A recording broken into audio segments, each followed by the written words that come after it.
Assalamualaikum warahmatullahi wabarakatuh. Perkenalkan, nama saya Maulidatur Rohmah sebagai moderator dari kelompok 4 akan mempresentasikan matkul BLKS dengan dosen pengampu Ibu Nurhayati SEMM yang berjudul Pasar Modal, disusun oleh Maulidatur Rohmah, Farid Wajidi Aulia, Maulana Irfansyah, dan Abdul Rahman Wahid. Pengertian pasar modal. Pasar modal adalah pasar konkret atau abstrak yang mempertemukan pihak yang menawarkan dan memerlukan dana jangka panjang, yaitu jangka 1 tahun ke atas. Selanjutnya, para pelaku di pasar modal. Meski disebut dengan istilah pasar, mekanisme pasar modal sebenarnya sangat kompleks dengan banyak peran dan tugas penting di dalamnya. Agar penyelenggaraan pasar modal tetap lancar dan stabil, terciptalah para pelaku pasar modal dengan fungsi masing-masing. Dalam pembahasan kali ini ada 10 pelaku dalam pasar modal beserta tugasnya. 1. Pengawas pasar modal memiliki peran dalam mengawasi dan mengatur seluruh kegiatan yang berlangsung dalam pasar modal.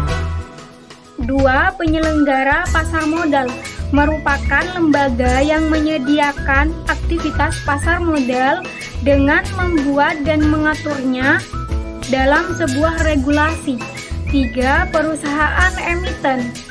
Lembaga ini sebagai pemilik saham dan surat berharga untuk diperjualbelikan dalam bursa efek. 4. Investor atau pemilik modal merupakan para pelaku pasar modal yang utama sebab mereka aktif beraktivitas dalam bursa efek. 5. Penjamin emisi adalah pihak yang bertugas dalam melakukan kontrak perjanjian bersama perusahaan emiten dalam rangka melakukan penawaran atau membeli sisa efek tidak terjual. 6. Pialang merupakan pihak yang bertugas dalam menghubungkan antara penjual dan pembeli saham di pasar modal. 7. Manajer investasi bertugas mengelola dana dari masyarakat dalam berbagai portofolio efek agar menghasilkan keuntungan. 8. Penasehat investasi. Penasehat investasi berperan dalam memberikan nasihat terkait pembelian dan penjualan efek.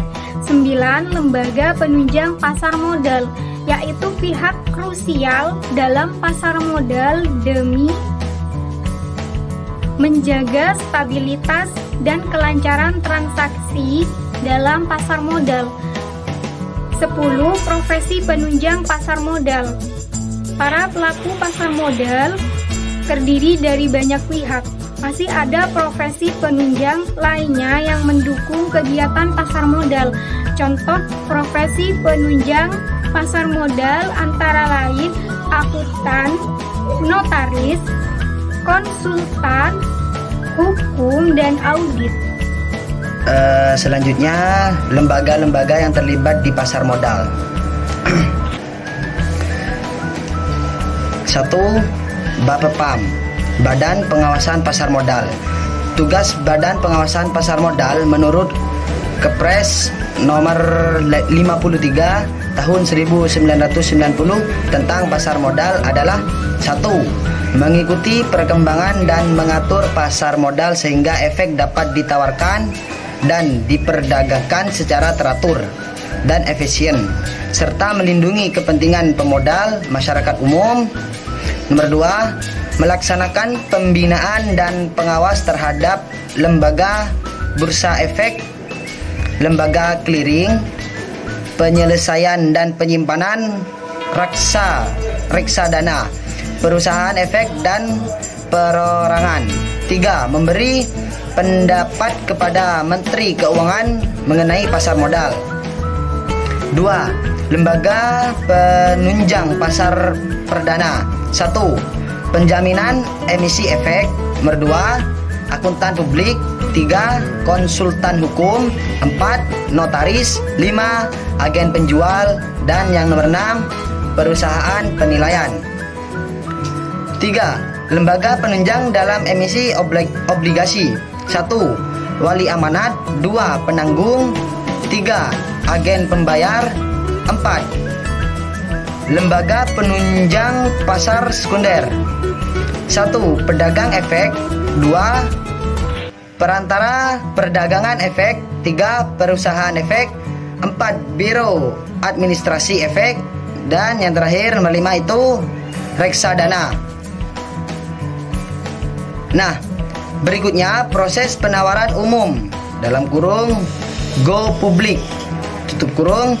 Penawaran umum adalah kegiatan penawaran saham yang dilakukan oleh perusahaan kepada masyarakat. Ada beberapa proses yang harus dilalui perusahaan untuk go publik, antaranya 1. Tahap persiapan. 2. Tahap pengajuan.